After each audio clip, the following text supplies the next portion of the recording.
Hola a tothom, benvingudes al PAI Fotocòpies. Jo sóc la Lara Martínez, per qui no em conegui, i sóc resident aquí a la Fabra des de fa, mai sé si són 3 o 4 anys, però una cosa així, més o menys. Benvingudes un altre cop al PAI Fotocòpies, ja ho he dit.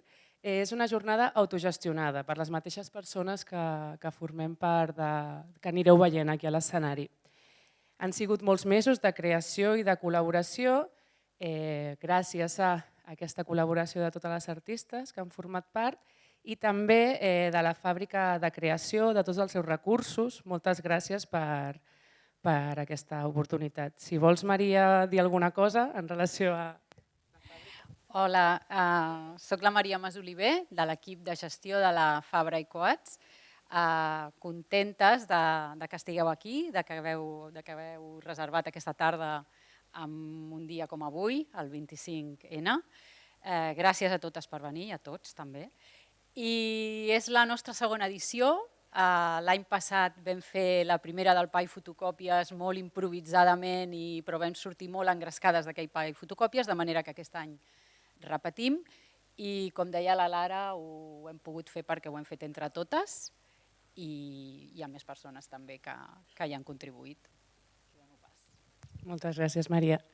També ha sigut possible fer aquesta jornada i aquest fanzine amb la col·laboració, l'acompanyament de dues curadores, la Rosa i la Pilar, que ara us explicaran una mica el procés, si voleu.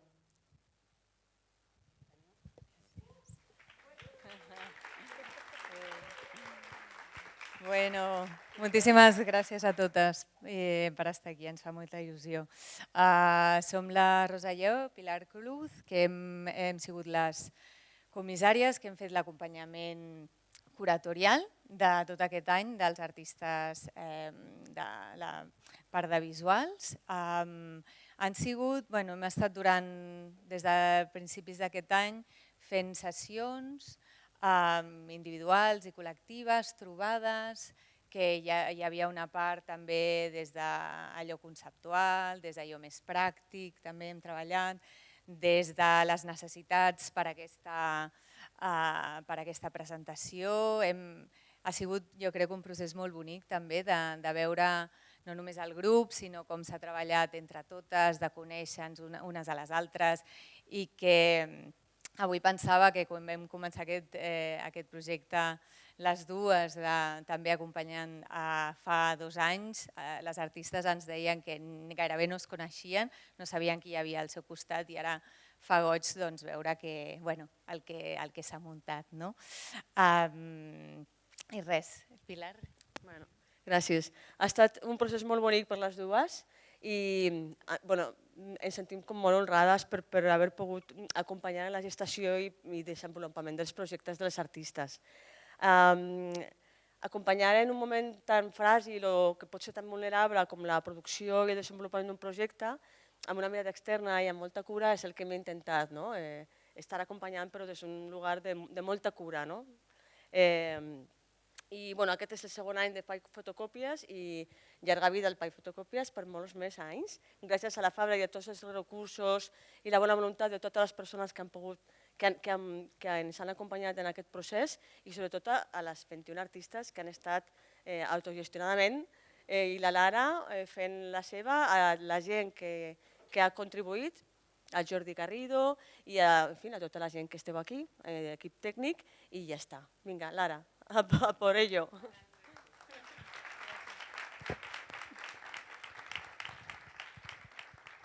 Abans de començar, explicar-vos una mica què passarà. Primer estarem més o menys una hora mirant cap aquí i passaran coses aquí.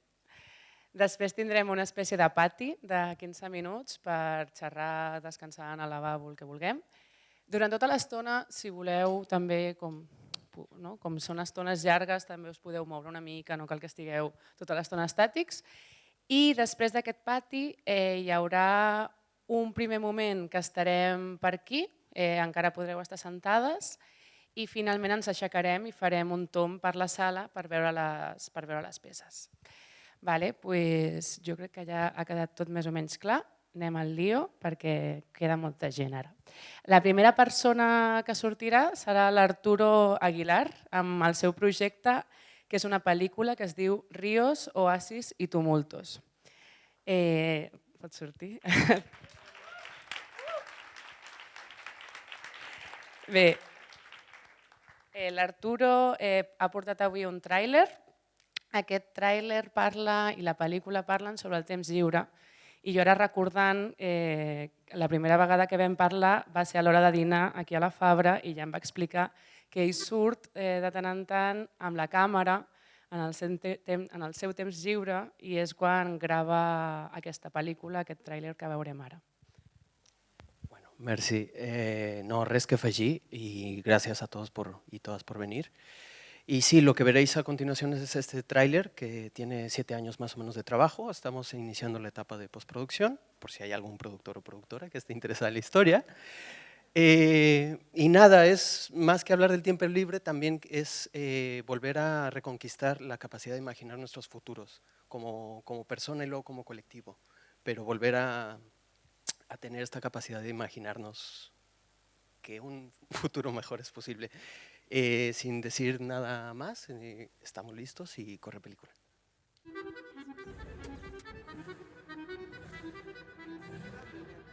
La modernidad nos había ofrecido una promesa. Hoy, esa promesa se ha roto. Incluso la hemos olvidado. El trabajo no es una obligación, es la forma de existir. Me pregunto cómo describirse a sí mismo sin mencionar a qué te dedicas. De pronto nos hemos quedado sordos.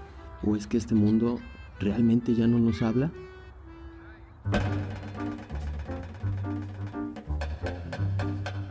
¿Cómo se mide un buen paseo?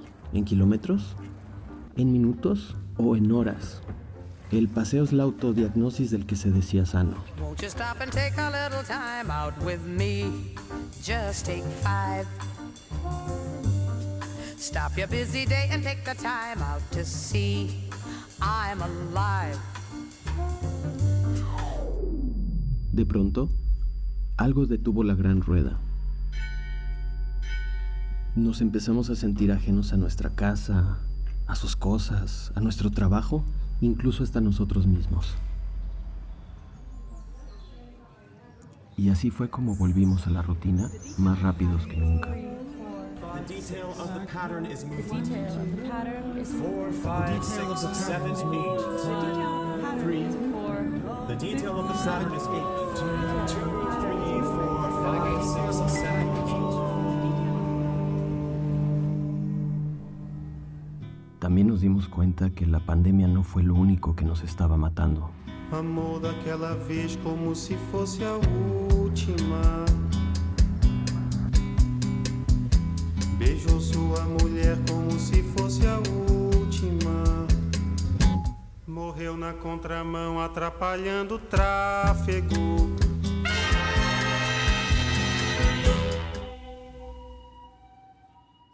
Pasamos de viajar para descansar y hacer algunas fotos en el camino a documentar todo aquello y hacer stories subiéndolo a Instagram.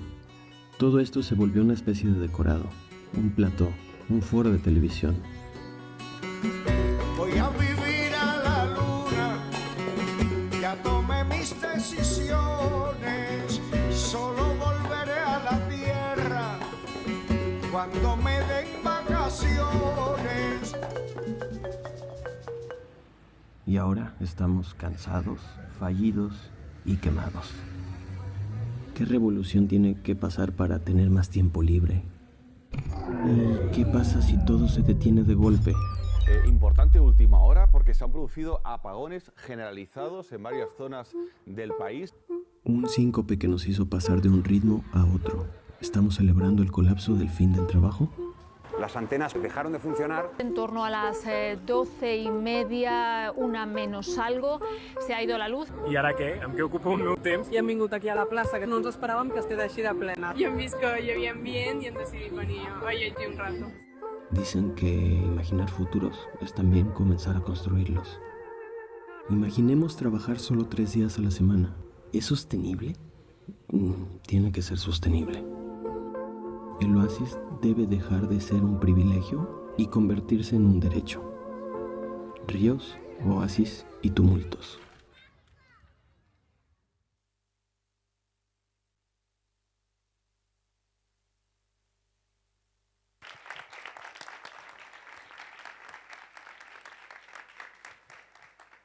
Pues ojalá en breus no treballar i punt. Dinero gratis, por favor.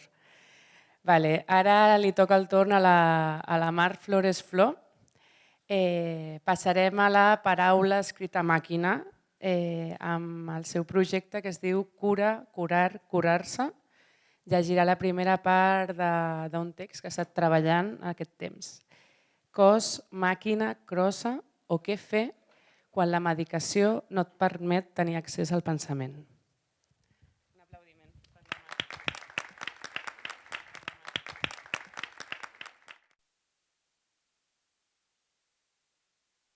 Prospecto. Información para el usuario. Poema 25 miligramos. Este medicamento está sujeto a seguimiento adicional. Puede contribuir comunicando los efectos adversos. Lea el prospecto detenidamente. Contiene información importante. Conserve este prospecto. Puede tener que volver a leerlo. No debe dárselo a otras personas. Puede perjudicarles. 1. ¿Para qué se utiliza? Prevenir la migraña. 2. ¿Qué necesita saber? Mujer fértil. No debe tomar poema 25 miligramos. A menos que esté usando un método anticonceptivo altamente eficaz. Un número reducido de personas han tenido pensamiento de hacerse daño o matarse a sí mismos. Dígale a su médico si cambia su sangrado menstrual. Beba mucho líquido. Mujeres fértiles. Consulte a su médico sobre otros posibles tratamientos. Visite a su médico para conversar sobre los riesgos al menos una vez por año. No debe usar poema 25 miligramos si es una mujer fértil, a menos que esté usando un método anticonceptivo altamente eficaz. Deberá realizarse una prueba de embarazo. Mujer fértil, embarazada. Los riesgos. Su hijo tendrá mayor probabilidad de tener defectos congénitos,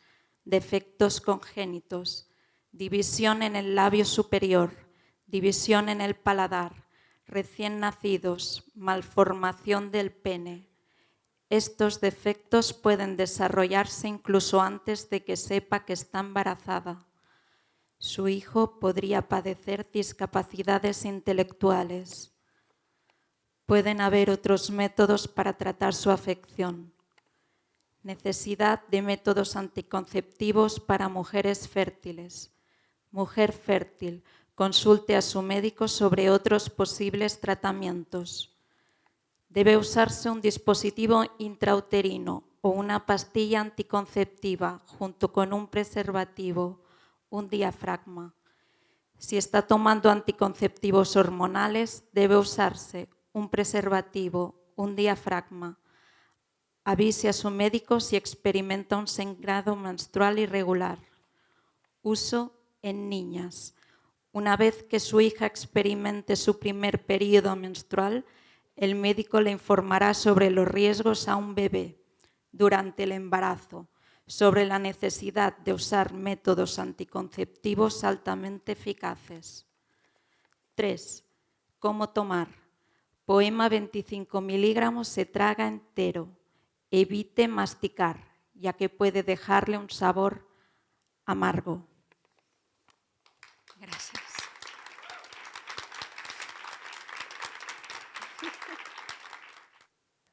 Moltes gràcies, Mar. Que intensitat. Ara li toca al Biel Ginàs. El Biel està interessat en com l'arquitectura, l'individu, la identitat s'interrelacionen i avui ens explicarà una mica sobre un projecte que es diu Palaus de Memòria que parla de la memòria i de l'espai arquitectònic. Merci, Biel. Lara. Bona tarda a tothom. La presentació es dividirà en dues parts. Primer us ensenyaré algunes fotografies. Val a dir que aquest projecte comença en una residència artística que vaig fer a Casa de Velázquez, a Madrid, que és un palau francès situat a la capital espanyola. Això ja és un punt de partida una mica estrany.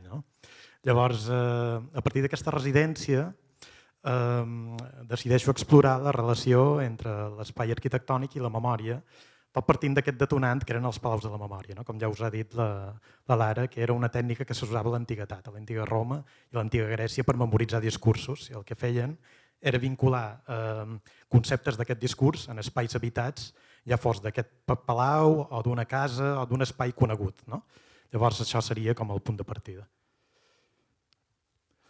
L'exposició, aquest projecte es va poder veure a la Fundació Miro Mallorca, i com heu vist a la imatge anterior, i un personatge clau que jo em vaig trobar en aquesta residència era la figura del Velázquez, del pintor sevillà que es va convertir en pintor cortesà, com bé sabreu. Llavors jo des de la finestra el veia cada dia i se'm feia molt raro els atributs que portava. Anava vestit com un cavaller, com podeu veure, anava a cavall, portava una vara de comandament.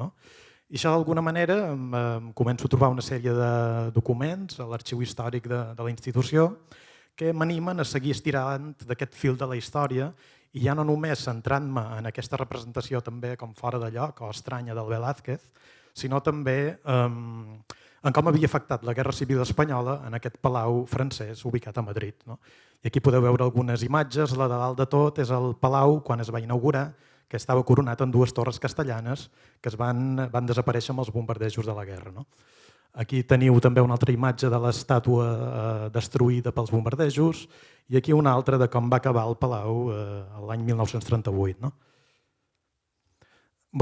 Això ho vaig fer, jo dic que és un projecte de pintura expandida, és a dir, jo arribo allà, conec unes històries i d'alguna manera les reinterpreto a través de les obres que vaig anar produint. Aquesta és la torre en la que jo em vaig ubicar a l'habitació 301 i que va ser completament destruïda.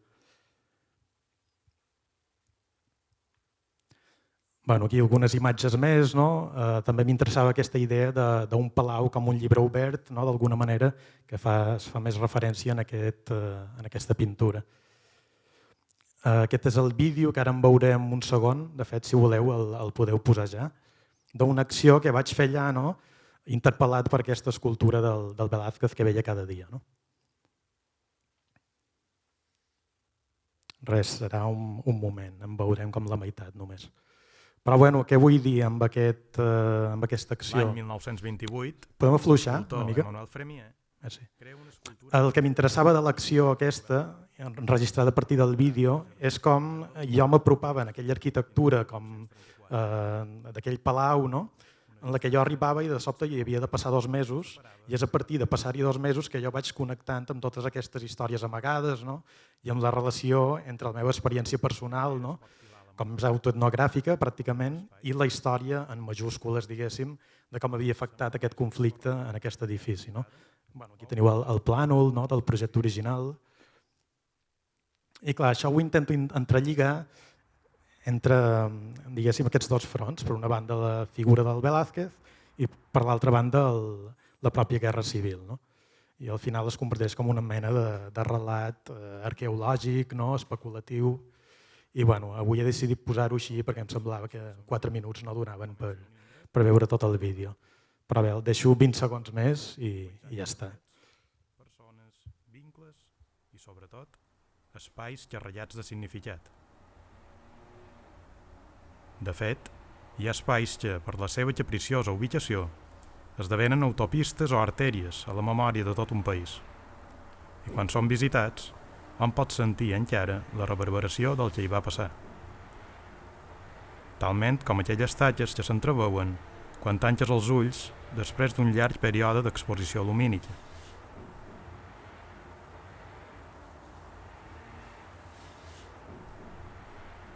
Ruïnes que no són nostres.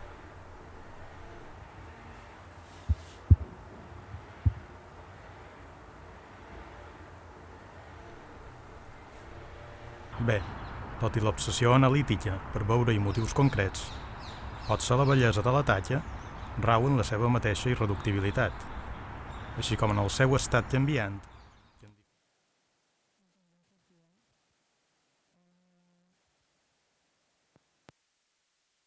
Sí, ara sí. Molt bé. Vale. Ara ens toca el floquet de neu amb l'Òscar Molla. El seu projecte es diu Floquet de neu, revisitar una icona de Barcelona. És un projecte en el que fa molt temps que treballa. De fet, la primera vegada que jo el vaig conèixer me'l va explicar i aleshores crec que estava en procés d'investigació. Després d'aquest procés va passar a una part com més escultòrica, on va començar a convertir tota aquella investigació en matèria, i ara està fent un treball d'arxiu i aquelles pàgines que veieu allà en algun moment seran una publicació. De moment són un prototip. Merci. Bé, doncs ara, gràcies Lara per la presentació. Sent optimistes, potser és una publicació en algun moment, esperem que sí. Doncs això és un projecte en el que porto treballant més de 2 anys. Ha sigut una recerca que s'ha anat ramificant en formalitzacions molt diferents. I aquesta presentació és una declaració d'intencions una mica del que ha acabat sent el projecte. Això és un document, un DNI, que li van fer al Floquet de neu. Llavors és molt significatiu com un goril·la que venia d'una colònia, del que ara és Guinea Equatorial, va aconseguir tenir documents espanyols i com veieu falta la fotografia. Llavors ara he preparat 4 blocs que no necessàriament estan ordenats en ordre cronològic, però són per temàtiques del que he anat treballant. La primera intervenció que vaig fer en aquest material d'arxiu va ser demanar fotografies a persones que l'havien anat a veure per tenir un relat més real del que era visitar l'animal, per anar més enllà del meu record de quan era petit i el vaig veure en 5 anys. Llavors, en aquestes fotografies, que per cert, si algú en té alguna, després en parlem, si voleu, el que vaig anar fent és retallar el fragment, l'espai que ocupava el floquet i tornar a unir aquestes 2 parts. I es generen com aquests escenaris una mica especulatius del que podria ser una altra realitat, que crec que és una mica el fil conductor del projecte, com deixar espai a altres relats més enllà de l'oficial.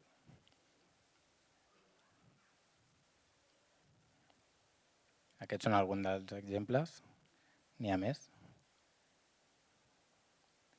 I després, per una altra banda, el que també volia era documentar el que encara es conserva de l'animal, anar a unes restes físiques literals del cos del floquet per fer com aquesta última visita. Sobretot, les institucions que conserven restes són el Zoo i el Museu de Ciències Naturals. Ha estat força complicat tenir resposta d'aquestes institucions, però sí que vaig fer com aquesta visita per veure on representa que l'havien enterrat quan el van incinerar, que després s'ha sabut que no l'havien incinerat, va ser més de cara a la premsa. Llavors, on representa que el van incinerar, ara estan els cangurs, que allà ho podreu veure més clar, però aquesta lona fa com de fil conductor, és el mateix espai però en diferents temporalitats. Llavors és una mica aquesta línia la que he anat seguint en la publicació, que ara us explicaré més endavant. I l'únic que he pogut veure en aquesta recerca van ser aquestes mostres, que són una biòpsia i diferents òrgans de la necròpsia del floquet. I primer vaig poder veure només aquestes peces que estan conservades en parafina i després vaig poder veure-les finalment al microscopi. Això és un document que estem enregistrant. Llavors aquesta imatge, cada puntet d'aquests és una cèl·lula de l'animal. És com aquesta última visita que he pogut fer. I després, amb la parafina i el vidre, que són materials que per mi estan molt presents a la seva vida, he desenvolupat algunes peces més escultòriques, com aquestes, que parlen més de la memòria, s'allunyen de la seva imatge i parlen de temes potser més universals. I per acabar, com us deia, aquests collages que estan allà, els originals, són unes proves en les que estic treballant ara i la idea és que el relat o la imatge o la història del floquet va servir en molts moments històrics una mica com de cortina de fum o per tapar potser un règim que tenia colònies encara a l'Àfrica. Hi ha dues línies temporals. La de sobre és la biografia del Floquet i la de sota és més el context polític i social de la ciutat. I després, si teniu una estona, podeu veure-les allà més en detall. I per últim, ja acabo, us deixo la pàgina aquesta, la pàgina del fanzine, on us convido a intervenir aquest pòster on RT la seva imatge, si voleu escriure el que recordeu o intercanviar-ho entre vosaltres. És una mica aquesta idea de deixar espai per altres relats que no són l'hegemònic oficial.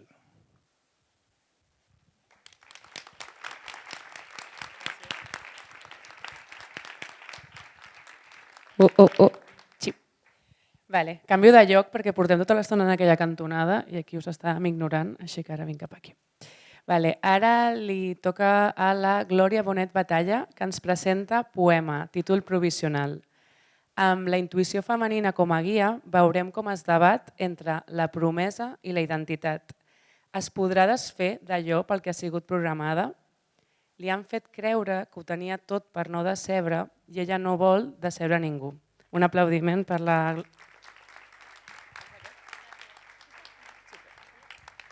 No me'l posaré al final perquè tapa molt.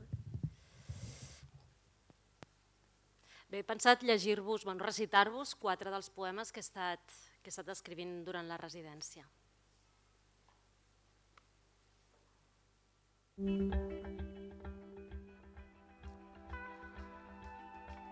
Al fons del jardí, rere el llimoner i el nostre baladre, ple de verí, vagareja una promesa pendent. Ha pres per costum adormir-se en braços, que hi vagis a la nit quan agonitza. Fem 2 torns a l'hort clandestí per vetllar els respectius fracassos. Però tu sempre t'has mostrat optimista. Insisteixes que aviat n'obtindrem pomes i ens banyarem nus a la font. Que tu colliràs les llimones i mai més pronunciarem el seu nom.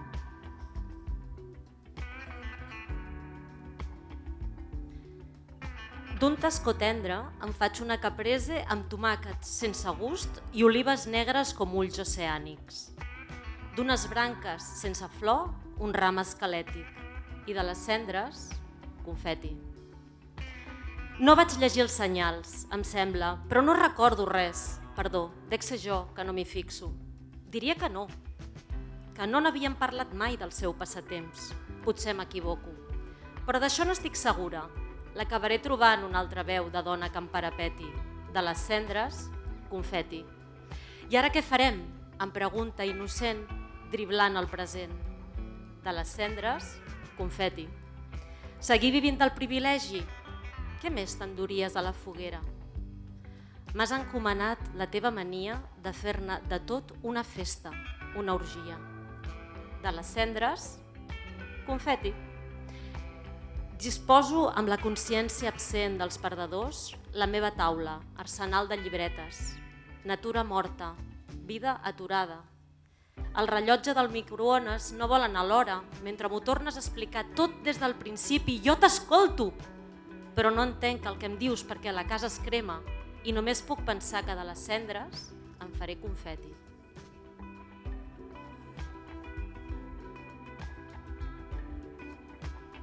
Vida interior d'un altre pati, pati interior d'una altra vida.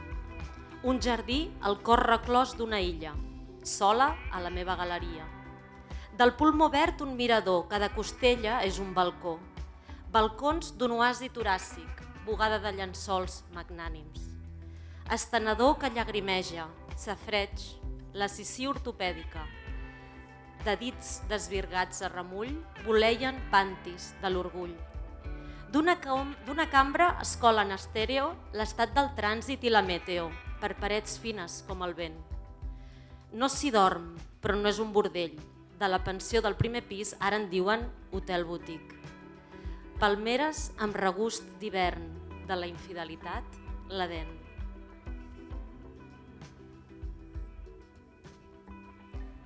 Massa segur de sí, massa sumptuós, massa refulgent, massa inexperta, massa prosaica, massa difícil. Però ho devia oblidar, però el mirall, però la bombeta, Però em tocaria ser, però era tan aviat, però ja n'aprendré. O tu eres massa educat per deixar-me, o jo massa beineita per posar-hi fi. Gràcies.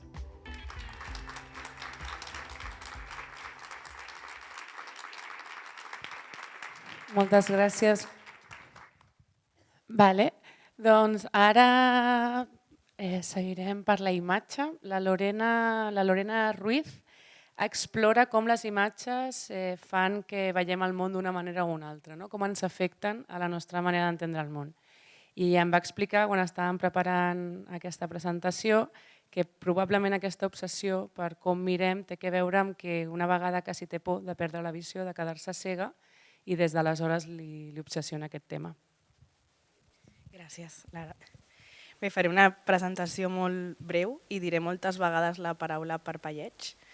A mi m'interessa molt la visió i durant aquest últim any he estat fent recerca una mica sobre aquest gest molt quotidià, que és el parpelleig, i perquè no és només un gest que serveix per humitallar els ulls, sinó que forma part d'un procés cognitiu del cervell per poder crear la imatge a la nostra ment.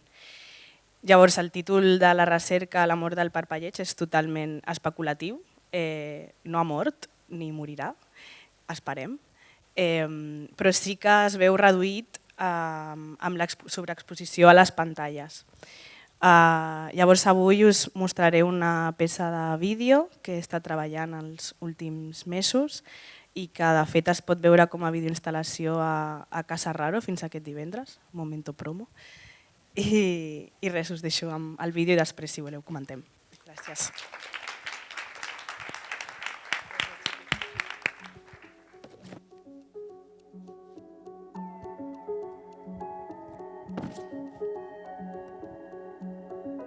En un temps anterior al codi, al bit, a l'algoritme, ja existia una forma rítmica i binària de processar el món, el parpelleig.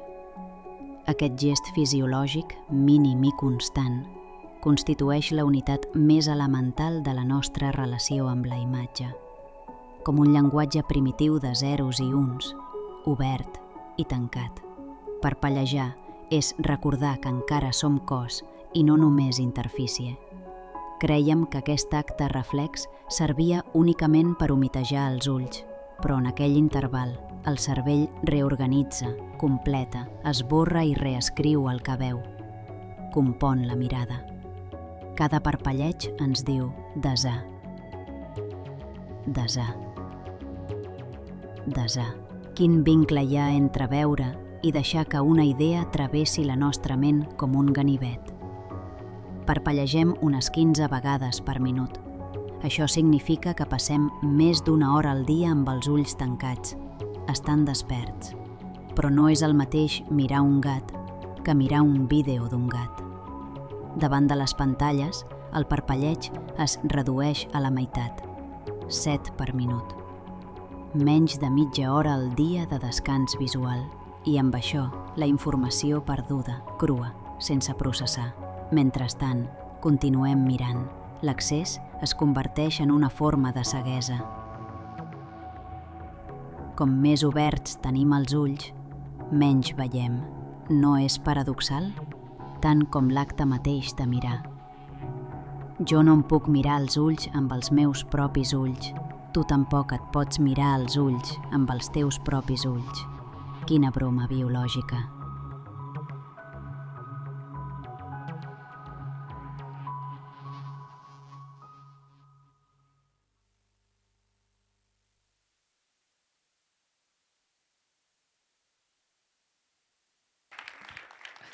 Vale, doncs ara escoltarem una peça de Valo Sonoro que forma part del projecte Postales Sonores de la Intimidad, un projecte que convida a pensar en la intimitat a partir de la gravació d'un cos tot sol. A la taula que hi ha allà veureu material. Una cosa que no us he explicat és que, a part d'estar aquí parlant i mirant cap aquí, és que hi ha coses per les taules que també podeu mirar que tenen a veure amb el que us estem explicant aquí. una altra cosa que tampoc he explicat és que quan acabi aquesta reunió on tinguem aquests moments més protocolaris de gent parlant tal, hi haurà mitja hora aproximadament perquè pugueu comentar-li el que vulgueu als artistes, aprofitant que tots estem aquí, doncs podem parlar sense micros ni res, ja serà com berenar i estar per aquí. Llavors, el que us anava dient és que a través de l'acte de gravar la quotidianitat el Valo ha aconseguit convertir aquesta intimitat en una experiència per compartir.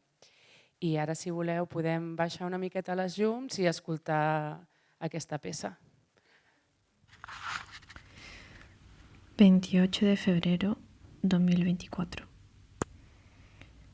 Simplemente almacenamos.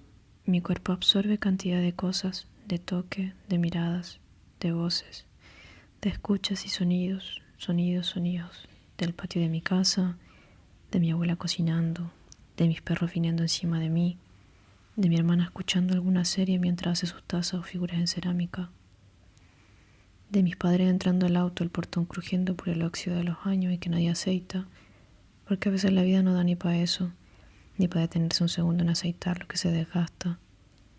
En cambio se sigue, se avanza, sin importar cómo o por qué. Los cuerpos, los distintos cuerpos que amo son los que me movilizan. Estos territorios llenos de una inmensidad de vivencia y experiencia. Me calma profundamente pensar que mientras suenan las teclas del computador, mis amigas están haciendo sonar diferentes partes de su cuerpo o de sus objetos. Le dan vida al espacio y hace que estemos vivos. Me llena de alegría y cobijo este pensamiento. Por eso la obsesión por grabar todo, porque siento que atrapa un pedacito del alma de la gente, de los objetos, de las plantas, de lo que no se escucha. Porque me siento un melancólico imparable y pensar en el pasado ausente me genera inquietud. Poder ficcionar y revivir todas esas sensaciones, como si quisiera escarbar en los archivos de cada una. ¿Qué sonido hará mi abuela ahora mismo? Son las 20:29 en Barcelona, en Chile las 16:29. Debe estar acostada tomando su tecito, viene alguna teleserie turca, seguramente, o colocando nuevamente las noticias, esas que te llenan de desgracia y no te dejan sentir libertad alguna porque provocan miedo e inseguridad, decisiones mediáticas para tener más y más control.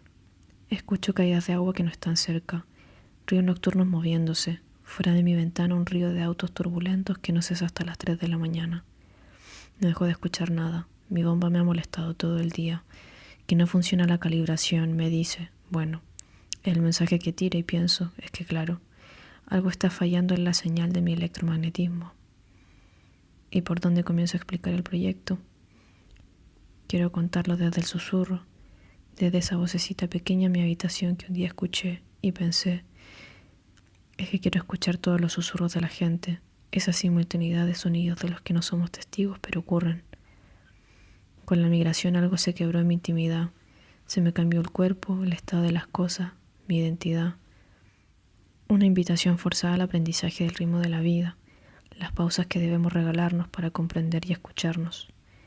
Con la lejanía aparecen otros deseos, y el que se despertó en mí fue el de escuchar. Escuchar la intimidad de los cuerpos, lo que acontece cuando estamos en la corriente del cotidiano. La grabadora es el gesto de un cuerpo en constante migración viajando a los distintos cuerpos territorios. Es una gran postal sonora de escucha colectiva de nuestras intimidades. Y es esto también, una pequeña postal que me recuerda dónde comienza y dónde quería viajar todo esto. Hola. He pensat que potser em puc quedar aquí, perquè ara el Xuso, que ara li toca al Xuso Ordi, no sortirà. Llavors jo tampoc sortiré, estic de vaga, no és una broma dolenta, però sí em quedaré aquí. I el Xuso presenta un projecte que es diu Rotativa que mai s'atura. I aquest projecte està fet amb cinema sense càmera, està fet amb una tècnica de dibuix que el Xuso fa entre la poesia visual, té una estètica una mica còmic, molt publicació, perquè jo el vaig conèixer a fires d'autoedició i crec que aquesta narrativa de la publicació encara està a les seves peces. I avui ens mostra una feina a partir de l'Arxiu de Nou Barris, que està entre la memòria política, la poesia visual, el dibuix i, com ja us he dit, el cinema experimental analògic sense càmeres. Espero que gaudiu la peça.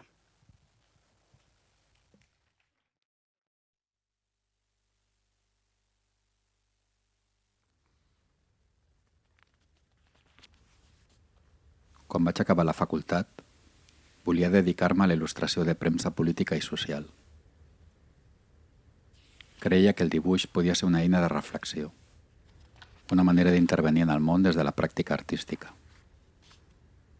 Aquest projecte neix de les il·lustracions que vaig fer al diari de Nou Barris, el 1993. El punt de partida és una d'aquelles il·lustracions sobre la crisi de la sida. I també una fotografia feta al 1989 sobre la insubmissió al servei militar. Dues imatges, dos temes, dos terrors que van travessar tota una generació. La il·lustració mostrava 9 caps sense ulls ni boca. Representaven un lema d'aquell temps. Silenci igual a mort. 8 en positiu i un en negatiu. Avui, aquells caps semblen fotogrames congelats d'una pel·lícula que mai no s'ha deixat de projectar.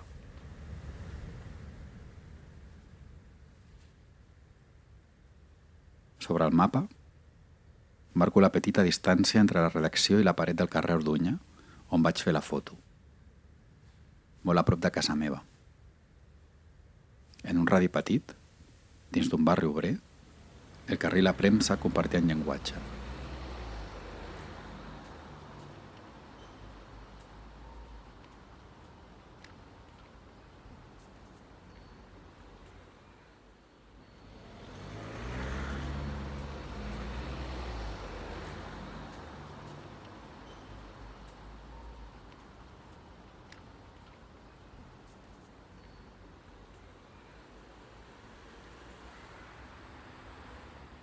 Aquest treball vol tornar a donar veu a aquella il·lustració.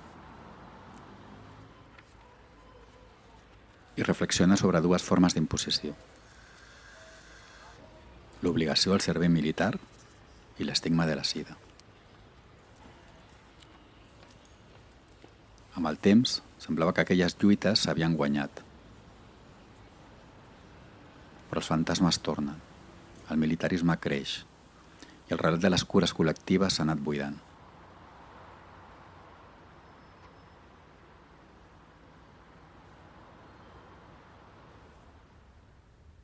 La inquietud s'ha tornat quotidiana. Convivim amb la violència latent sense adonar-nos, fins i tot amb fascinació estètica.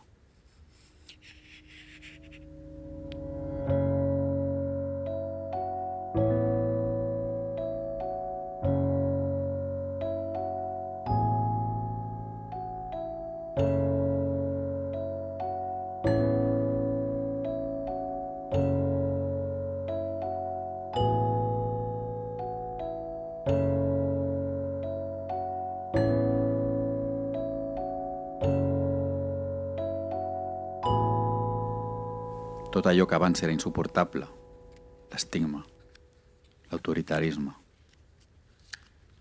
avui s'ha convertit en decorat, una escenografia habitual, com una mena de glamour del terror.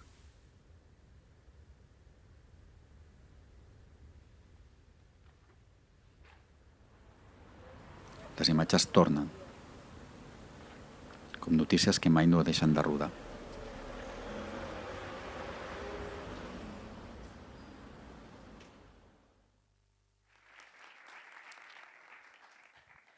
Vale.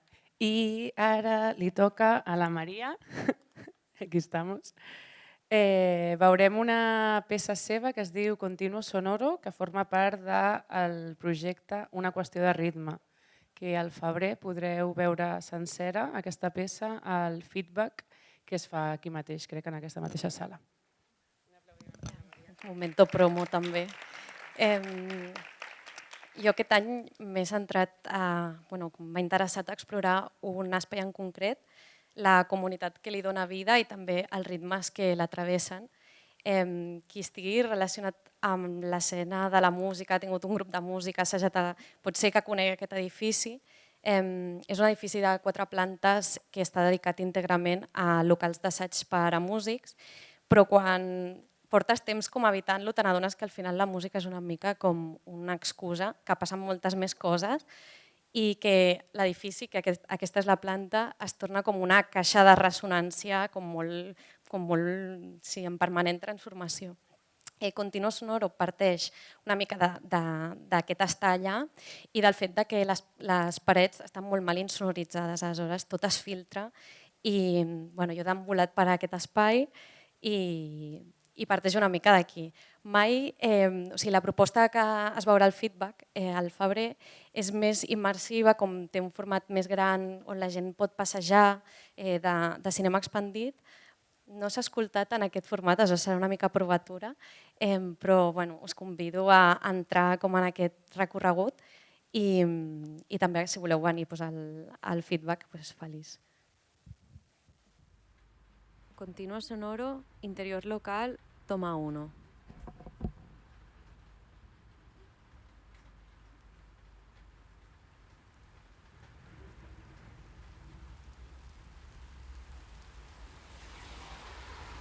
Continuo Sonoro, exterior, puerta principal, toma 1.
Pol Pinto, que està aquí, i presenta un projecte que es diu Entre poc i res, on investiga els mecanismes invisibles que ens fan estar en el món dia a dia, i el que ell em va dir és que hi ha petites coses, microestructures, no tenen per què ser coses, poden ser dinàmiques, microestructures, que a vegades ens poden tant com elevar com enfonsar, que poden ser elements abocadors i també desestabilitzadors. Ell us ho explicarà millor. La Moleskine ja no existeix. Això és el que va dir Bruce Chatwin l'any 1989, després de comprar els últims exemplars que quedaven a una petita botiga de Tours a França. Aquestes llibretes petites de pell i de cantonades arrodonides Es fabricaven artesanalment en un petit taller francès. Més tard, el 1997, Moleskine SRL funda la seva empresa a Milà i la producció passa a ser industrial. A l'interior de l'agenda clàssic es divideix en 2 columnes verticals i 3 horitzontals, deixant així la meitat de l'espai pels caps de setmana i 8 línies per cada dia. En el model de l'agenda diària, els diumenges no inclouen hores perquè, segons expliquen a la seva pàgina web, hem decidit que cada usuari sigui qui ompli i organitzi el seu diumenge sense un horari predefinit.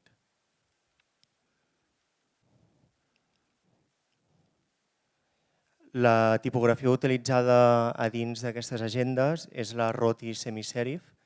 És la primera tipografia semiserifa del món, dissenyada per Otel Eicher el 1988. La tipografia es va titular amb la R amb caixa baixa, minúscula. Aquest gest tan simple en realitat respon a una posició política i un rebuig a les jerarquies socials, a allò institucional i a les distincions de classe. Aquesta tipografia més tard va ser comprada per Monotype i va perdre aquest gest de la R minúscula. L'any 1802, una família de classe mitjana és registrada en la relació de cases i habitants de la ciutat per tal d'acollir uns convidats que assistien a la ratificació del matrimoni dels fills de Carles IV. Era el primer cop que aquest rei visitava la ciutat de Barcelona, o sigui que era un esdeveniment bastant important. La seva casa hi apareix classificada com a gran i la seva professió anotada en una de les 40 llibretes, una llibreta per cada barri de la ciutat en aquell moment. Més o menys en aquell moment, en aquella època, es comencen a enumerar de manera sistemàtica totes les façanes de tota Europa amb l'objectiu de millorar el cens, la fiscalitat i el control policial. El 1964, entre altres llocs, a Barcelona redacta aquest manual per tal d'estandarditzar els criteris estètics, que des de llavors apenas ha sigut canviat, tot i que presenta inconsistències i algunes excepcions. Aquests són alguns exemples d'aquí el barri de Sant Andreu, de com ha anat evolucionant.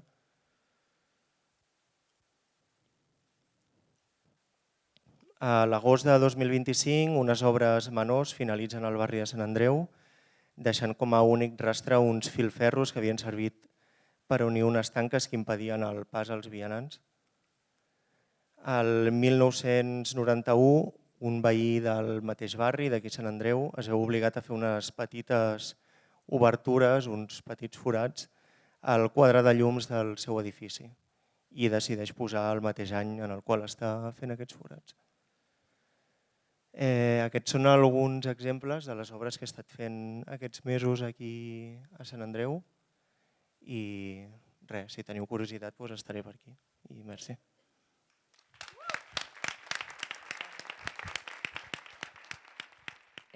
La Nieves, que avui no ha pogut venir, però ens ha fet un vídeo d'1 minut i mig o així amb una explicació amb el que ella diria aquí físicament, si estigués, i després veurem una part petita, com 2 minuts, d'una peça que es diu Papallones, que és un homenatge a les papallones en general i en concret a les de Montserrat, no, Collserola, a les de Collserola.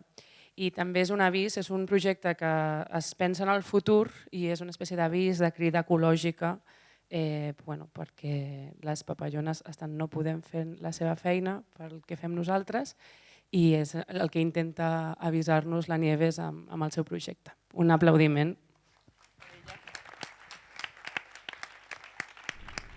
Hola. Nos encontramos en 2064. Debido al cambio climático, los peores pronósticos se han cumplido. Barcelona se ha inundado y solo ha quedado un pequeño núcleo de vida en Collserola. El mundo tal y como lo conocíamos ha desaparecido. Son nuevos tiempos para crear, inventar y para formar una nueva vida. Esta adversidad puede ser una oportunidad para un nuevo comienzo, con la convicción y el deseo de prefigurar futuros posibles que ni siquiera habríamos soñado. Siempre hay una esperanza. Papallona es un vídeo elaborado a partir de múltiples escenas del Parque Natural de Collserola, y este alude a las mariposas que viven en el Parque Natural y pretende ser un homenaje a su labor como polinizadoras y un aviso sobre la desaparición de un gran número de especies. Aún estamos a tiempo. Podemos ponernos en camino para evitar aquello que ya cada vez es mucho más difícil de controlar. Os animo a todos a cuidaros, a cuidar el medio ambiente y a proteger esa maravilla que tenemos, que es el Parque Natural de Collserola. Muchas gracias.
Si vol, la Maria Castillejo pot apropar-se cap aquí.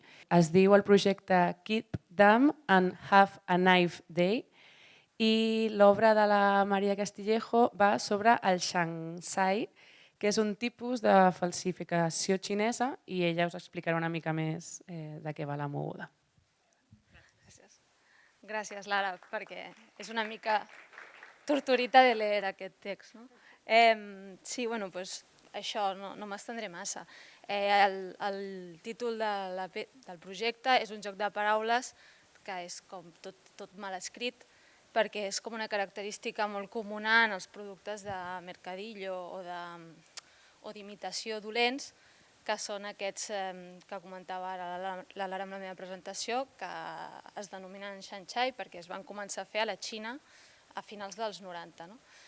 Llavors jo una mica amb aquesta cosa del producte barat, de l'equívoc amb els noms i tot aquest món una mica del do it yourself xungo de fàbrica dolenta, doncs faig com un joc polític, perquè en el fons els productes de l'alta costura estan fabricats a les mateixes fàbriques o en condicions molt similars, encara que després a l'hora de vendre'ls hi hagi aquestes diferències perquè llavors uns es consideren signes d'estatus. Llavors, com jo treballo sobre el producte com a símbol d'estatus, i la cosa és en aquesta politització a base de subvertir les marques, els noms de les marques. Llavors faig els jocs de paraules que serien clàssics, tipus que hem vist alguna vegada, tipus l'agost o dolce i banana i aquestes coses. Doncs aquí el que podeu veure concretament és la col·lecció de bolsos Pravda, que pels que potser no els hi soni, el Pravda era el diari a l'època soviètica i a més justament Pravda vol dir veritat en rus, parlant de coses falses. I al costat és un bolso que la marca vindrà a ser alguna cosa així com Bimba i Lola, Bomba i Loca o Bomba i Lota, encara està per definir-se, i d'ell surt un mocador Fendi que utilitza la mateixa tipografia de les Fs i tot, però en comptes de ser Fendi és Finto, que en italià és fals. I una mica el joc és aquest. I això és tot. Si teniu algun dubte, gràcies. Ara escoltarem l'obra del Daniel Cao, que presenta un fragment de Jardins sonors del desig. Un projecte, aquest fragment està dins d'un projecte que es diu Jardines, espacios de recreo y zonas de subjetividades. Aquest projecte ens convida a una deriva queer, botànica i sensorial. Un espai on confondre la natura amb el desig. Les plantes ens murmuren. El paisatge creix amb el plaer, entre les fulles i les ombres. Ara, si voleu, baixarem una mica la llum, podeu relaxar la mirada o tancar els ulls directament i escoltar.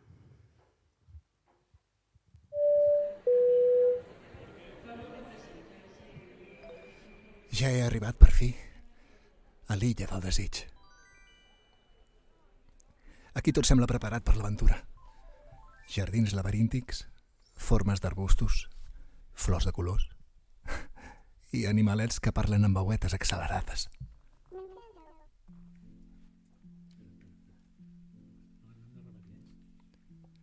Però no he vingut a recollir fruita ni a pescar dorades pixelades. He vingut a buscar un espai entre línies, un racó que no surt al mapa. Aquest poble és bonic. Potser massa bonic. Massa dissenyat i correcte. Algú em va dir amb un somriure lasciu i una cella aixecada: busca més enllà del pont.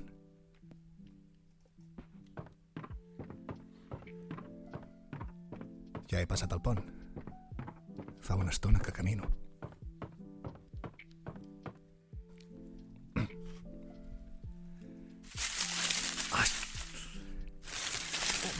M'acabo d'enganxar en un arbust. Mira per on.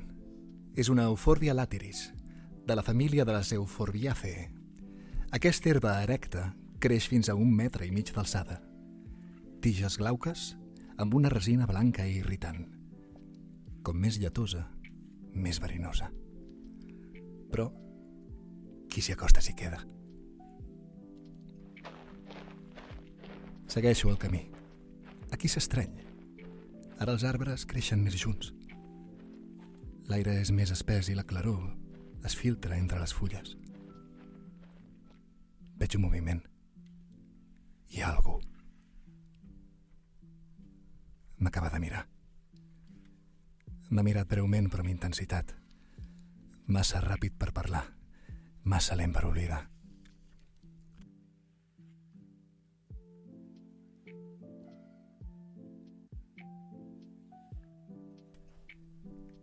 Aquí hi ha un clínex arrugat. Aquí un altre. I allà és un envoltori de condó.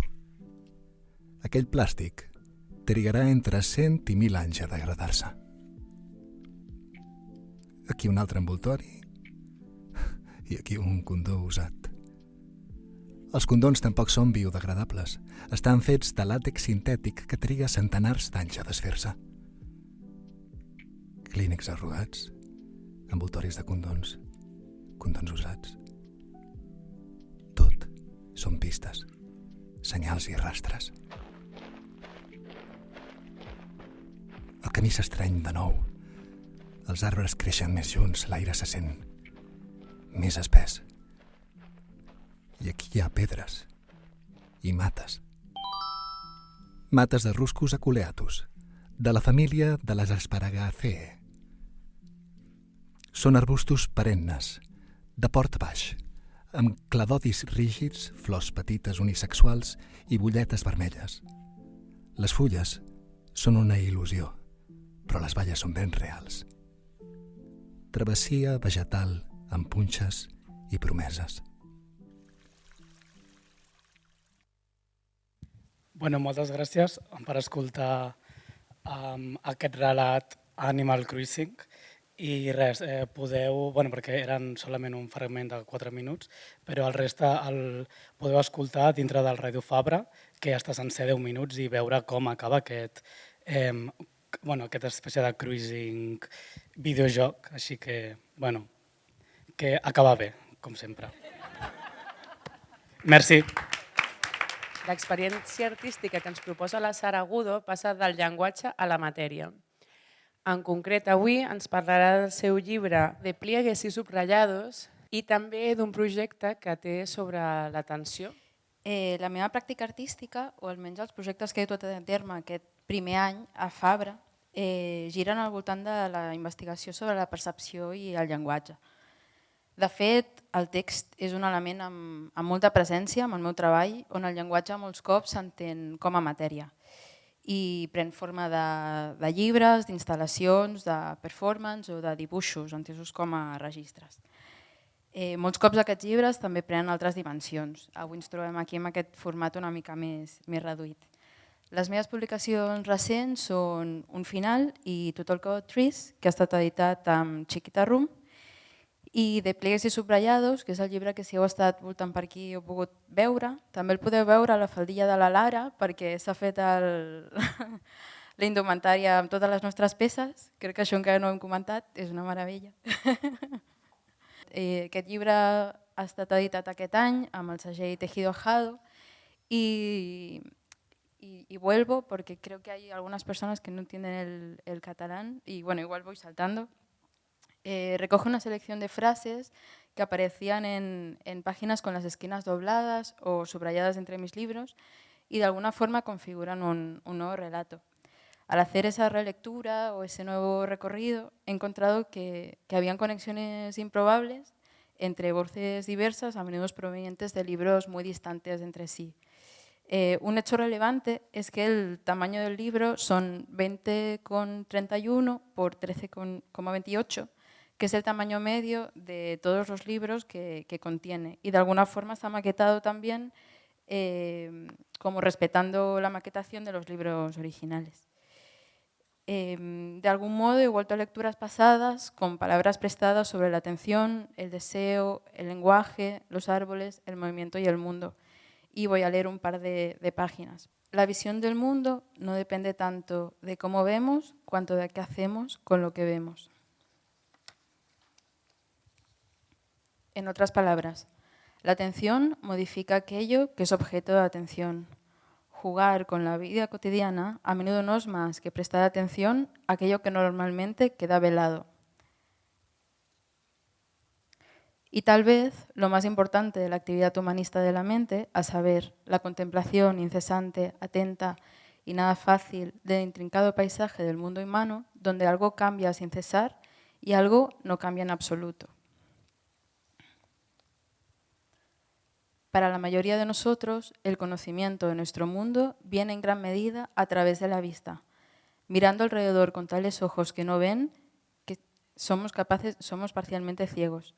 Una manera de abrir tus ojos a la belleza inapreciada es preguntarte a ti mismo, ¿qué pasaría si nunca lo hubiera visto? ¿Qué pasaría si supiera que no lo veré nunca otra vez? Y a propósito de la atención, o siguiendo sobre estas frases sobre la atención que contiene el libro, quiero hablar brevemente de La atención latente, un proyecto en curso sobre el valor de lo que puede pasar desapercibido, que va a tomar forma de publicación e instalación este próximo año. Y bueno, en un contexto tan denso, donde tantas voces, señales, notificaciones y anuncios tratan de captar nuestra atención entre el ruido, donde se mercadea con la dirección de nuestra mirada y nuestro tiempo, me pregunto si habrá formas de recordarnos que nuestra mirada nos pertenece y que nuestra atención es soberana. Muchas gracias. Pilar de la Vera desenvolupa la seva pràctica artística sobretot des de la performance, el videoart i l'spoken word. La peça que es presenta avui es diu Hashimoto Pieza 3 i forma part d'una sèrie d'accions que busquen apropar-se a les malalties autoimmunes. En concret, la peça que escoltarem és una mena de paisatge sonor que parla de la natura, de com ens afecta a les persones que tenim síndrome de Hashimoto. Invisible es todo aquello que no puede ser visto, así como aquello que rehúye ser visto. Invisible puede ser también todo aquello que nos rehusamos a ver. Invisible es, sin duda, la lucha de un cuerpo contra sí mismo. Imposible de imaginar es una pelea entre dos manos que a la vez se miran. Una pelea entre manos que a veces se han acariciado. Una pelea a dos manos. Una pelea en la que la misma persona es manca dos veces. Así que eso que pensabas que hacías por cuenta propia, lo estabas haciendo ya sin necesidad de tener voluntad. El ataque día y noche, sin prisa, pero sin pausa, dando como resultado una productividad extrema de la inflamación. Mantener la cabeza alta ante aquello que no podemos prever, ante la ruleta rusa de la disfunción emocional, ante aquello que desconoce su raíz, su origen y ante todo lo que baila sobre la conjetura, sobre ese simulacro corporal que somos, pero sobre todo mantener la cabeza alta ante aquello que no encuentra límite, aquello que se hunde con o sin ti, que se lleva consigo el barco, las gaviotas, el continente, el contenido y todos esos animales que prefirieron morir huyendo. Un cuerpo que esconde demonios, un cuerpo poseído por la cotidianeidad y el refugio cálido del universo placebo. Etimología estándar que determina que placebo es la primera persona del futuro indicativo de la palabra latina placeo, que significa agrado, siendo placebo el equivalente a agradaré, I shall please you. De este modo consolamos lo invisible con la promesa de una solución donde no la hay, una táctica que se disfraza, una táctica que se sostiene como las notas de un piano de juguete, un piano de melodías prehechas, que desconocen la distorsión del canto migratorio de los pájaros, del tartamudeo de una niña que duda. Dado que el placebo no tiene un poder curativo físico, todo su poder terapéutico deriva de la creencia del paciente en el fármaco y en que éste sí funcionará. El placebo se dirige a un aspecto que la medicina no puede explicar científicamente, el poder de las personas para curarse a sí mismas, o mejor dicho, el poder de las personas de creer en lo invisible, el poder de caminar sobre el agua, el poder de no ahogarse. Porque tal y como dicen las Escrituras, no nos fijaremos más en lo visible, sino en lo invisible, ya que lo que se ve es pasajero, mientras que lo que no se ve es eterno.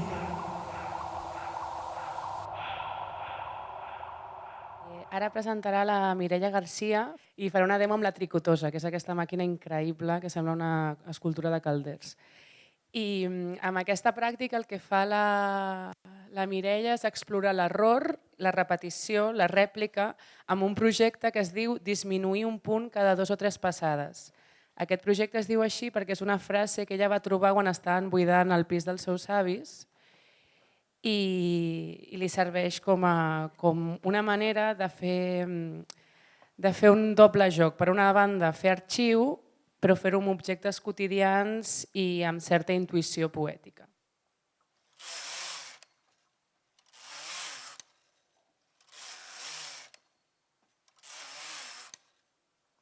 I treballo a partir d'objectes domèstics, familiars que vaig heredant o també de persones també que me'l regalen o me'l cedeixen. I m'interessa el tèxtil també com a elements gràfics i també tota la memòria que està associada al teixit, al tèxtil, tots els sabers que s'han transmès generació en generació. I amb aquest projecte també per exemple, estic treballant amb uns fils que em va donar una noia de la fàbrica del seu avi, de Sabadell, que aquest fil portava 30 anys tancat a la fàbrica quan van tancar. I llavors, clar, és un fil que ja amb el pas del temps està una miqueta tocat. I quan tricoto amb la màquina, a vegades se m'enreda, va generant també com errors, que si després voleu tocar el teixit que es pot tocar ho anireu veient, no queda perfecte. I m'agradava jugar una mica amb aquests errors que es anaven generant o també a la vegada amb la manera de repetició per trencar també aquests patrons també heredats i sobretot a vegades quan jo treballo amb els objectes de la meva família, veig aquestes labors que si voleu després cotillejar per aquí, tot és també de la meva família, m'impressionen com aquest perfeccionisme i llavors també amb la idea de repetició també intento portar-ho al meu terreny i trencar una mica amb això. No sé si teniu dubtes després, però també aquí hi ha fils de la Fabra, de la meva àvia, també jo vaig recuperant tot, vaig a una col·lecció, llavors ja em guardo tots els paperets, que un poc aquí, gabinete de curiosidades, podeu mirar i preguntar i res, gràcies per venir. A l'Orna Jordà li agrada que escriguin el seu nom artístic en minúscules. El projecte que porta avui diu alguna cosa així com get a hold, una expressió en anglès que té 2 traduccions. Una és la idea de subjectar o aconseguir que agafis alguna cosa i la segona és la d'aconseguir contactar o trobar algú o alguna cosa. I aquest projecte va d'aixecar i de sostenir coses. Bàsicament, a mi m'agrada molt treballar sobre la superfície i les superfícies de contacte i el que he fet aquí és una mica aprofitar tots els materials amb els que he estat treballant aquests mesos i complir un desig que tenia jo, que era pensar en concret i pensar en concret dins la Fabra i Cots. I llavors això és una mica com el meu pensar en concret en aquesta tarda, que és el que m'ha donat temps a fer. I ja està, gràcies. I és el torn de la Florencia Cid, que té una peça que es diu Cartografies sensibles. Ens proposa llegir el cos migrant com un paisatge, un arxiu sonor on s'inscriuen l'exili i el desarrelament. Els pits són muntanyes, són fronteres. Quines marques deixa el viatge a la pell? L'obra convida a deixar que les imatges activin noves preguntes. Esta pieza se llama Cartografías sensibles. Viene de un proyecto de investigación con el que entré a la Fabra, que era Lo que una cuerpa puede, que trabaja el tema de la violencia de género, las situaciones de abuso y de trauma. Y a partir de esta investigación surge la temática de la resiliencia. En principio había empezado a trabajar con piezas en la costura, de cómo reparar ese cuerpo, esa herida que tenemos en nuestro cuerpo, en nuestra alma, en nuestras emociones. Y a partir de ahí surge esta pieza, Cartografías sensibles, que la intención era tratar de poder llegar a producir piel, lo que sería la simulación de la piel por medio de biomateriales y reparar por medio de los biomateriales estos cueros que se generan con distintos desechos que usamos todos los días, como la banana, el tomate, la cáscara de naranja. Entonces era como reutilizar estos elementos de la naturaleza que los usamos como desecho y darle una transformación que puede, en este caso, armarse como cueros de biomaterial, y esos cueros, en este caso, a mí me servían para disimular las distintas pieles, porque no hay una sola piel de un solo color, sino hay que multiplicidad, por suerte, y variedad de colores en la piel. Entonces, a raíz de eso, mi trabajo todavía, este trabajo de cartografía sensible, a partir de toda esta investigación, empieza a ser como un trabajo nuevo, un proyecto nuevo, en donde empiezo a investigar sobre cómo hacer estos biomateriales y la intención es acercarse a poder también generar la costura de estos biomateriales y generar estas piezas. En este caso, como trabajo con la cuerpa, la idea era trabajar con el símbolo de lo que representa la teta femenina y, mi intención era generar un paisaje, una cartografía de las distintas pieles que de alguna manera genera un paisaje de montañas, por decir, en donde hay una multiplicidad, hay una aceptación de las diferencias y también, surge un poco esto de también los límites, ¿no?, que hay entre cada piel.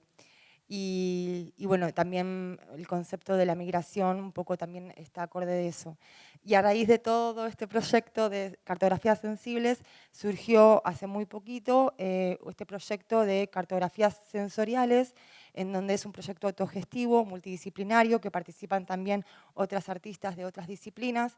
Y hicimos el primer taller el sábado aquí en la Fabra y Cot, que fue bastante lindo porque se anotaron 31 personas, de las cuales pudieron venir una gran cantidad de personas a este taller, de investigadores, gente que quería aprender sobre cartografías del color. Porque con respecto a las biomaterialidades, lo que surgió como trabajo de investigación fue los diferentes colores y tonalidades que existen a partir de la utilización de la cáscara de banana, de la naranja. Y esto fue como una introducción, porque fue un taller que se abrió a la comunidad y se trabajó con respecto a que cada uno pudiera generar una paleta y en esa paleta generar una imagen de un trabajo, de una actividad, de unas fotografías que sacamos dentro del espacio. Y la situación fue que los hacía rotar con su paleta e intervenir el trabajo del compañero de al lado. Entonces, donde, como ven, no se trabaja un solo color, sino que también el compañero de al lado trabajó y intervino con la paleta violeta que trabajaba el otro compañero. Entonces, de esa manera se empezó a generar como también otro trabajo, digamos, sí, cuéntame, voy cerrando. Ay, chau. Nada, era un poco comentarles por qué también surgió colocar este proyecto de trabajo colectivo que hicimos en el taller. Así que nada, gracias. Ara veurem la peça Males herbes, de la Gemma París. Per presentar-la, la Gemma m'ha demanat que us llegeixi un text, així que li faré cas. Sense sensibilitat no hi ha dissidència, no hi ha insumissió. Sense dissidència no hi ha art possible. La insumissió neix de la sensibilitat, perquè ve de la consciència de defensar uns espais irreductibles, siguin propis o col·lectius. Gràcies, Lara. Dir-vos que aquest text tan dens, ho sento, Lara, sé que no és mucho tu estilo, gràcies per llegir-lo, però no és meu, és d'Antoni Llena, però crec que ens ubicava una mica en aquest terreny on treballo, que és el terreny de l'espai rebel. L'espai rebel com a espai de possibilitat, els terrenys erms, els terrenys vagues com a espais d'allò que pot passar. Per mi el paper en blanc, la tela, l'entenc com el reducte d'un espai de possibilitat, d'un espai de llibertat on m'agrada treballar una mica fora de la raó, fora de la mentalitat productivista de la feina, que ens parlava abans Arturo, i imitar una mica les espècies rebels que neixen sense que ningú les planti. Aquesta sèrie és un fragment d'una peça, d'un projecte que es diu Els Marges. És un projecte fet aquí a Fabra i Coats, però que va tenir l'origen al Centre d'Art La Panera de Lleida, en col·laboració amb un CAP Bordet a Mangraners, en un projecte del programa Eixart, Art i Salut, en què convidaven artistes a fer un projecte relacionat amb una mancança que el CAP volia treballar des de l'art. En aquest projecte, titulat Els Marges, elles volien plantejar el tema de les soledats no volgudes i volien que el projecte artístic que jo plantegés pogués ajudar persones que se sentien soles i no volien estar-ho. Vam treballar amb persones d'una mitjana de 85 anys, en les quals vaig agafar la metàfora també com amb un treball molt situat, el que és Lleida, que és l'origen de la meva família, a més, d'origen agrícola, molta tradició agrícola i molta tradició de persones que han treballat a casa, dones que han treballat a casa, amb el món tèxtil. El projecte partia d'això, de fer una mica d'espai de trobada, de fer connexions a partir dels sabers que totes elles tenien sobre les espècies residuals que durant molts anys s'havien cultivat o havien nascut i que les famílies en feien ús i que a poc hem vist com van desapareixent dels terrenys que cada vegada són més latifundis i més de terreny productiu de 4 espècies. Amb aquests sabers vam crear el vincle de confiança i el projecte consistia en fer tallers de dibuix col·laboratiu i després fer unes peces d'art tèxtil en les quals elles eren les que m'ensenyaven a mi, perquè jo no sabia absolutament res, ni posar un fil a l'agulla. I bé, hi ha 2 peces tèxtils que no estan aquí, però que les podeu veure a Panera, al febrer, esteu totes convidades i res, jo crec que ja n'hi ha prou. La Carmen de Allora ha portat avui aquest dibuix fet específicament per aquest mur.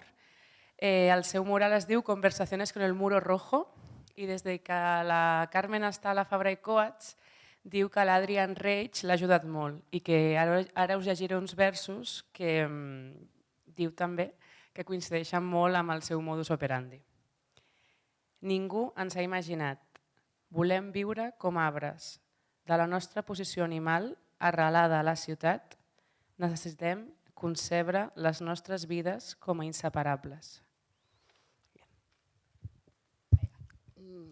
Hola, este es uno de los capítulos del proyecto con el que entré a Fabra hace casi un año, que se llama Rastros del Cuerpo Común y que la preocupación que ha tenido ha sido cómo los pactos que hacemos entre nuestros cuerpos, los deseos que tienen nuestros cuerpos y cómo tienen que pactar con la realidad, ¿no? Entonces esta realidad pueden ser las relaciones personales que nos rodean, los espacios que nos rodean, las normas que tienen esos espacios o las normas que tienen las personas que nos rodean y todos esos pactos constantes entre lo que ya está definido y el deseo y los anhelos que está aún por definir y tiene que ver con la continuidad de nuestros cuerpos y cómo se relacionan.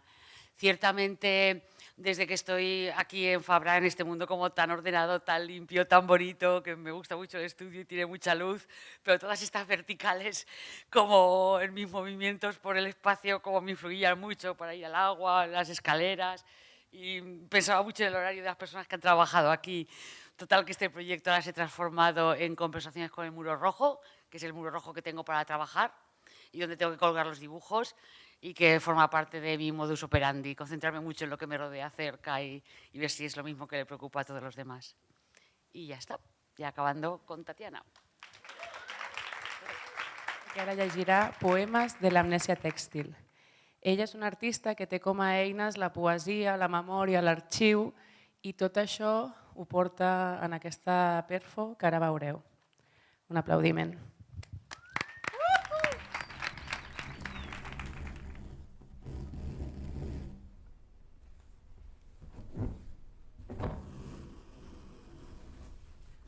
púrpura. Dicen que era púrpura. Un pelo brillante que guardaba la memoria púrpura, la memoria de las manos y las piedras cantoras del río. La memoria púrpura. El último animal púrpura, una semilla. El último animal púrpura derramó una semilla que se hundió en la tierra, la semilla se hundió en la tierra y vino la noche, la semilla púrpura. Tras un largo tiempo de frío, nacieron otras y otras semillas bajo tierra y brotaron. Las semillas brotaron en un canto de río para llamar al sol y a las abejas. Las semillas, el canto. Florecieron campos y campos de esa flor púrpura, y las abejas sembraron el conocimiento del tejido que la semilla transportaba. La semilla, el tejido, las abejas. Las manos recogieron largos tallos de esa flor, largos tallos uno a uno y recordaron. Las manos recordaron el suave tacto de la piel púrpura que un día los cubrió. Las manos, el tacto. Las manos hicieron un telar con las piedras que en su canto traían el ritmo del tejido. El tejido, el canto, el ritmo, el tejido, el canto, el ritmo, el tejido, las piedras, el tejido. Dicen que esa semilla, la semilla de la memoria, de la tierra, de la noche, de las abejas, dicen que la semilla de la flor púrpura, la semilla del tejido, dicen que a esa semilla la llamaron lino.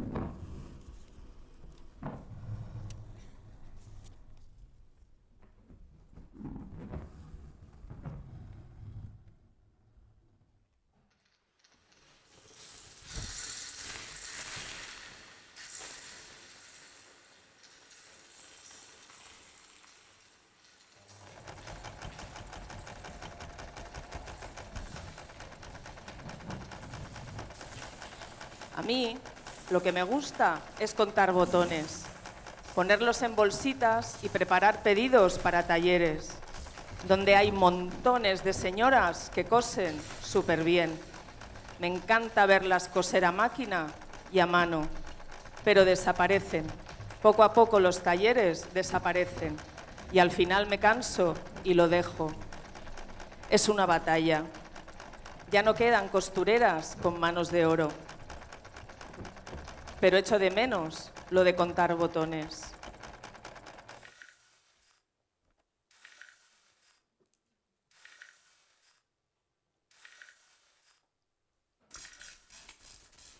La meva història no és la meva història, és la de la meva mare. La mare treballa a casa, li porten la roba en caixes i ella les cus, les repassa. Soc petitona i berenem els 3 germans mentre veiem a la mare com cus la roba. Ho passa malament, treballa a preu fet. Soc petitona i veig com la mare porta la roba a la fàbrica. L'encarregada la revisa i li paga per peça feta. La mare treballa molt i guanya poc. Treballa molt i guanya poc. La mare treballa molt. Guanya poc. Poc.